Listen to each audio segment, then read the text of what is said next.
Bukanlah hal yang mudah untuk melanjutkan studi di luar negeri, seperti halnya yang dialami oleh alumni FISIP UB ini yang berkali-kali ditolak saat melamar beasiswa hingga penantian panjang selama bertahun-tahun, namun akhirnya ia berhasil untuk melanjutkan studi di kampus impiannya melalui beasiswa LPDP. Seperti apa ceritanya pemirsa? Bersama saya Khairunisa, let's talk about it.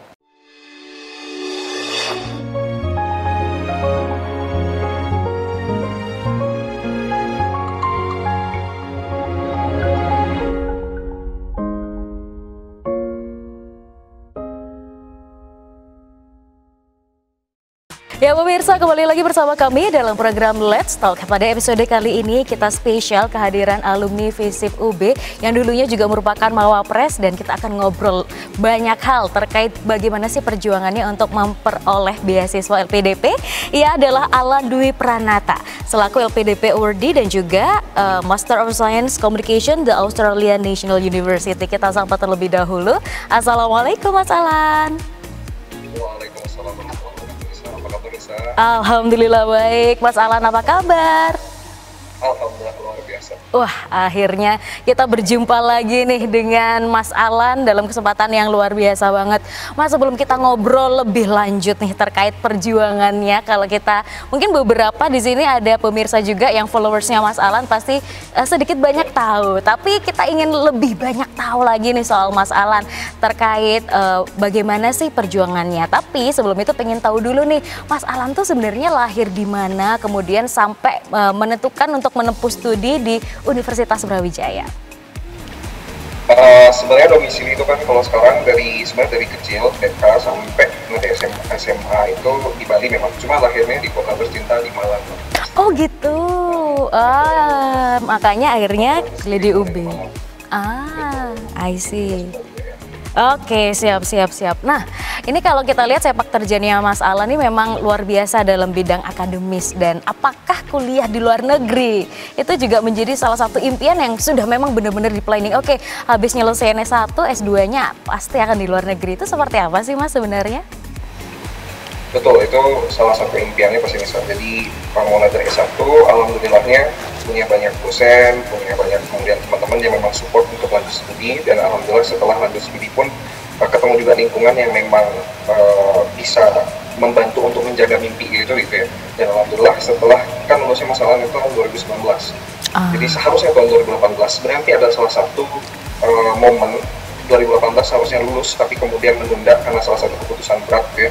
Kemudian belajar IELTS, dan disitulah kemudian ketemu sama teman-teman yang memang ternyata itu mampu menjadi supporting system itu untuk menjaga mimpi lanjut studi, dan alhamdulillah setelah 3-4 tahun baru kemudian terwujud. Wah, luar biasa. Ini kalau dengar ceritanya kok kayaknya mulus saja. Nanti dulu cerita pahit-pahitnya kita sambil kupas pelan-pelan. Nah, kalau ngomongin soal studinya sendiri, dulu selama S1 concernnya di bidang apa, dan di S2-nya ini akhirnya menjurus ke bidang apa nih untuk penelitian lebih lanjutnya? Jadi kalau kita di ilmu komunikasi UB itu kan umumnya ada 3 ya. Ada waktu zamannya Mas Alan itu namanya masih komunikasi massa, public relations, sama komunikasi pemasaran. Jadi Mas Alan fokusnya ke komunikasi massa gitu ya. Terus researchnya, jadi kan kita bisa kemudian menakar fokusan orang itu kan juga pada researchnya, misalnya tugas akhirnya misalnya pun juga seperti itu. Mas Alan waktu itu fokusnya di studi pemikiran tokoh yang salah satu tokoh nasional yang mungkin itu banyak dilupakan, mencetus istilah negara kesatuan Republik Indonesia dengan musik integralnya Muhammad Natsir. Kenapa waktu itu ngambil itu? Karena ini berkaitan sama beliau juga banyak sekali kemudian kontribusi beliau. Jadi ada sebagai politisi, kemudian sebagai aktivis ya, dan juga sebagai jurnalis pastinya. Makanya kemudian milihnya ke sana. Dan apakah kemudian nyambung dengan S2 untuk bidang studi ilmu komunikasi, kalau berdasarkan salah satu artikel yang memang itu menjadi catatan sejarah pelopor yang namanya Science Communication ya. Jadi Mas Alan kan ambilnya Master of Science Communication, tadi ini saya sudah sebutin. Ilmu komunikasi atau Communication Studies itu dia masuk ke bagian utamanya dari komponen Science Communication. Jadi ada 4. Nah, salah satu komponen bidang studi utama itu adalah Communication Science. Wow, luar biasa ya. Ini pemirsa yang mungkin juga jurusan ilmu komunikasi akhirnya sambil belajar-belajar dikit nih sama obrolannya Mas Alan, luar biasa. Oke, siap. Nah, sekarang ngomongin soal lika-liku perjalanan untuk mendapatkan beasiswa ini sendiri. Apakah sejak awal memang sudah membidik, oke, aku akan daftarnya LPDP, atau sudah pernah trial untuk mencoba beberapa beasiswa lainnya, apalagi melihat timeline waktu untuk perjuangannya juga lumayan lama dari 2019 hingga 2022. Silakan Mas. Betul, jadi dapat LPDP di tahun 2022 ini sebenarnya adalah memang apa ya, sebelumnya itu ada percobaan-percobaan yang pastinya kemudian kita lalui dengan surat cinta, misalnya dapat emailnya itu terima kasih sudah mencoba, silakan mencoba di tahun depan, kayak begitulah ya. Jadi Mas Alan sebenarnya sudah mencoba beberapa beasiswa termasuk LPDP seperti beasiswa Turki, pemerintah Turki ya, Turki Buslari itu dari tahun 2020 sampai tahun 2022 kemarin ini 3 kali, jadi 3 tahun berturut-turut Mas Alan coba. Kemudian Australia World Scholarship itu juga 3 kali berturut-turut Mas Alan coba. Terus Chevening juga Mas Alan coba. Terus ada Islamic Development Bank itu juga pernah Mas Alan coba. Terus ada beberapa program yang short course kayak fellowship gitu ya, kayak Wisely itu dicoba, Mas Alan coba, bahkan sebelum lulus itu Mas Alan udah coba sampai sekarang sekitar 3-4 kali. Terus habis itu ada beasiswa dari Jerman juga Mas Alan coba, ada yang kemudian program yang di Jepang juga Mas Alan coba, yang alhamdulillahnya belum dikasih rezeki gitu ya, belum lolos.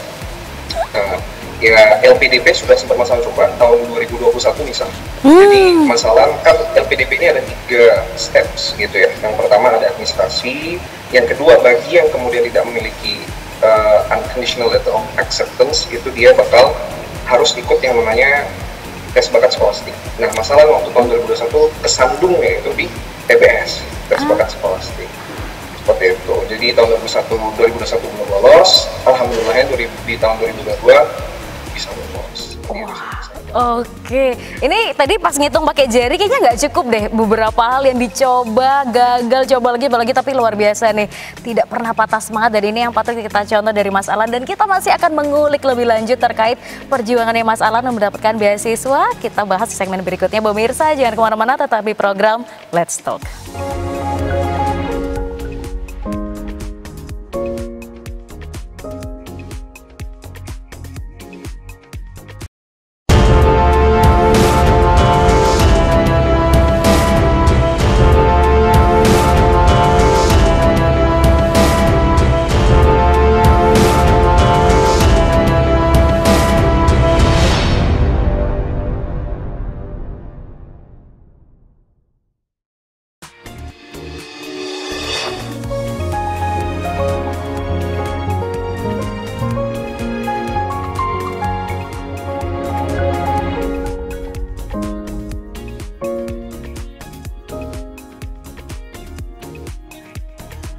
Ya pemirsa, kembali lagi bersama kami dalam program Let's Talk, masih berbincang dengan Mas Alan Dwi Pranata selaku LPDP Awardee.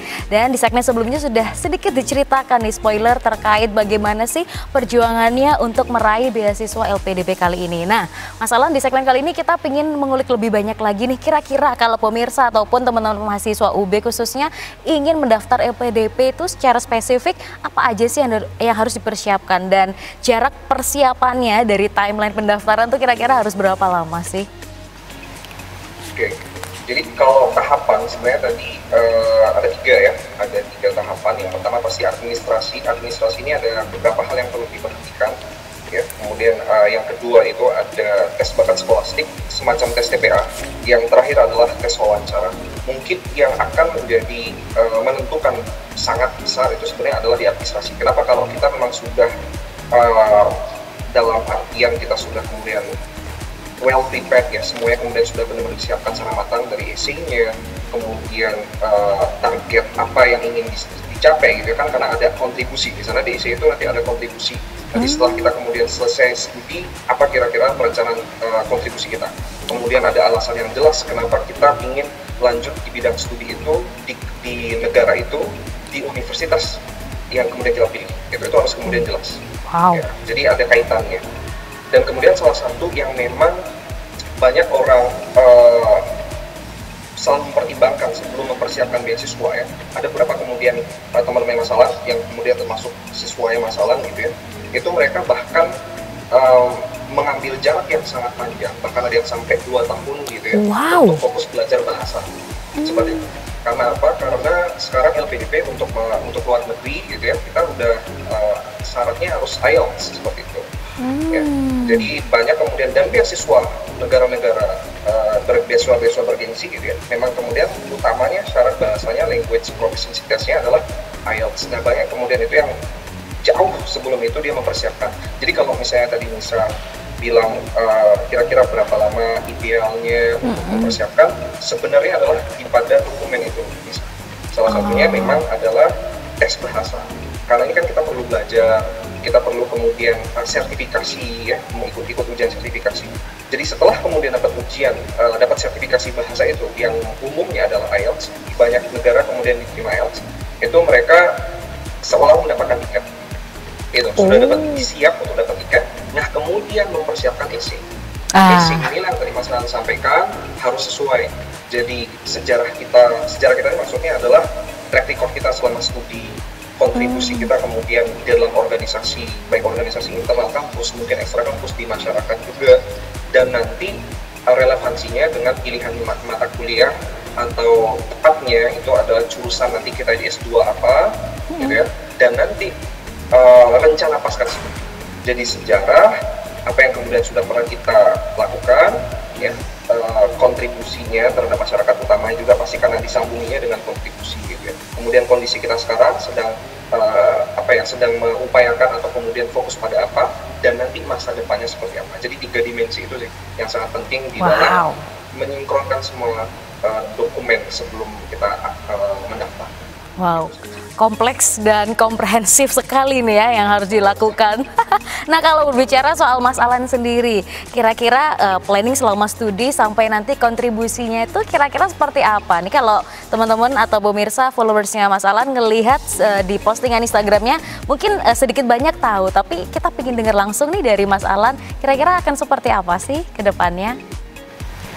Jadi begini, masalah milihnya Science Communication di Australia National University. Apakah kemudian itu wajib di Australia? Sebenarnya masalah kemudian tidak memfokuskan atau mewajibkan harus di negara mana. Jadi yang masalah kemudian wajibkan, yang penting di negara tersebut ada universitas. Di universitas di universitasnya itu ada mata kuliah yang bakal mengakomodasi minatnya masalah. Ya. Ini seiring sejalan atau tegak lurus dengan rencana penelitian, kemudian juga rencana kontribusi dan apa masalah yang sedang kita berusaha untuk pecahkan khususnya di masyarakat.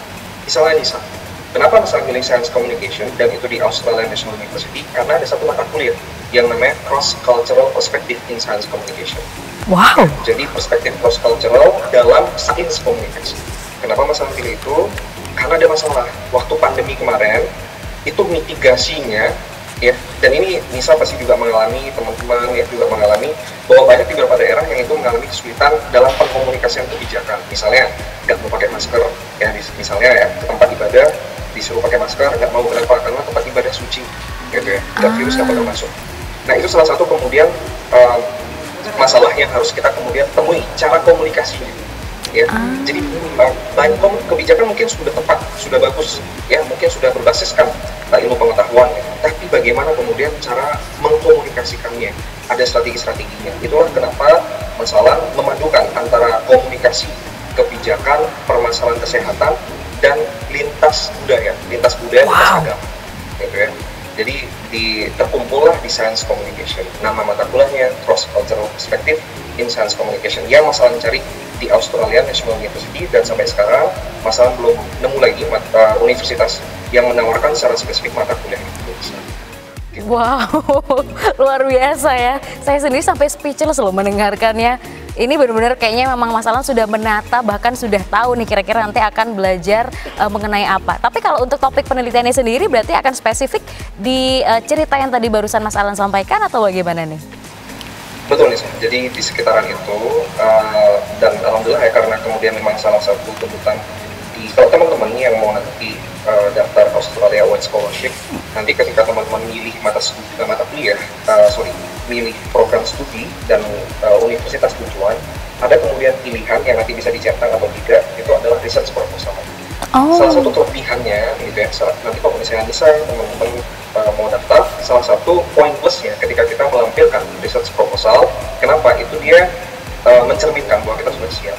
Nah, waktu itu masalah, betul kalau Nisa tadi sempat mengatakan gitu ya, ini berkaitan sama apa yang masalah tadi sampaikan, kira-kira topiknya itu, kalau masalah secara spesifik ya, ingin membahas masalah konsep kesucian atau konsep holiness di dalam religious teaching atau kemudian dalam agama gitu kan, ada banyak, rata-rata kemudian di semua agama punya konsep kesucian, tempat suci, dalam keadaan suci, orang suci seperti itu ya, dan kemudian konsep hygiene atau kemudian higien, kalau kita Indonesia bahasa Indonesia higienitas gitu ya, hygiene gitu, di dalam dunia kedokteran. Nah kemudian masalah ingin menjembatani apakah kemudian orang selalu memisahkan antara konsep suci, tempat suci, virus kemudian tidak masuk, itu seperti itu sangat menarik. Jadi masalah ingin membahas itu. Luar biasa sekali. Wah, ini semakin menarik nih perbincangan kita bersama dengan Mas Alan, pemirsa. Dan kita masih akan mengulik-ngulik lagi di segmen berikutnya. Jangan kemana-mana, tetap di program Let's Talk.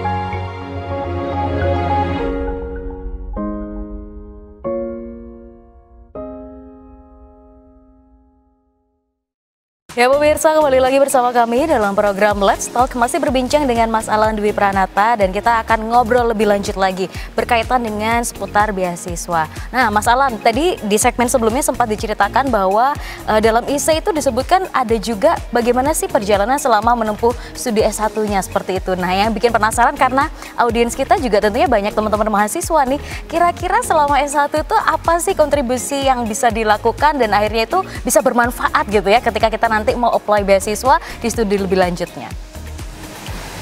Oke, terima kasih Nisa. Jadi banyak yang kemudian misalnya tidak kemudian ingin menggunakan kata mungkin kita punya perbedaan persepsi gitu. Ada yang memang ingin fokusnya adalah kuliah saja gitu ya. Ada yang memang kemudian ingin mengalokasikan atau mendedikasikan waktunya untuk organisasi, kemudian untuk pekerjaan. Jadi masalah lebih memilih pandangan yang kedua. Kenapa? Karena sebenarnya Nisa, jalan masalah gitu ya untuk kemudian bisa belajar IELTS, mempersiapkan studi itu sebenarnya didapat dari di luar kelas, gitu, di luar kegiatan akademik. Justru kemudian kegiatan ekstrakurikuler yang terkesan itu dia memang kemudian bukan bagian komponen utama perkuliahan dan itu tidak wajib gitu ya. Itu justru kemudian menjadi jembatan untuk meneruskan atau memanjangkan hajat-hajat atau mimpi-mimpi kita yang kemudian dari S1 malah kemudian S2, dan masalah semua dapat informasinya dari mana? Dari organisasi gitu ya, kemudian teman-teman sama organisasi, dan itu akan menentukan sekali. Karena dalam essay kita diminta track record kita, sejarah kita, dan itu kita tidak bisa lakukan kalau kita hanya diam di kelas.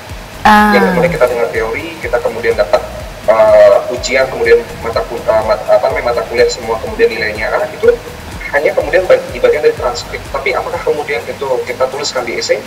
Tidak gitu ya. Jadi yang bagian utama adalah bagaimana kita bisa berkontribusi, dan caranya atau wadahnya itu lewat organisasi, lewat kemudian profesi-profesi ya, mungkin sudah mulai kita ikhtiarkan karir kita sejak kuliah, itu sangat menentukan, termasuk juga ikut penelitian dan juga pengabdian masyarakat dosen. Wah. Gitu. Kayak misalnya saya ikut dosen itu punya pengalaman banyak sekali, dan Nisa pasti ngerasa itu gitu ya. Oke, ini poin yang menarik sih Mas, karena biasanya ditangkap mahasiswa adalah punya kegiatan di luar kampus untuk organisasi misalnya, tapi yang untuk penelitiannya ini nih mungkin belum banyak juga yang berpikiran, oh iya ya ternyata ini bisa menjadi salah satu mungkin bekal juga untuk nantinya bisa diteruskan untuk menjadi penelitiannya sendiri gitu. Oke, nah kira-kira Mas Alan kapan nih akan berangkat untuk studinya dan persiapannya apa aja sih Mas?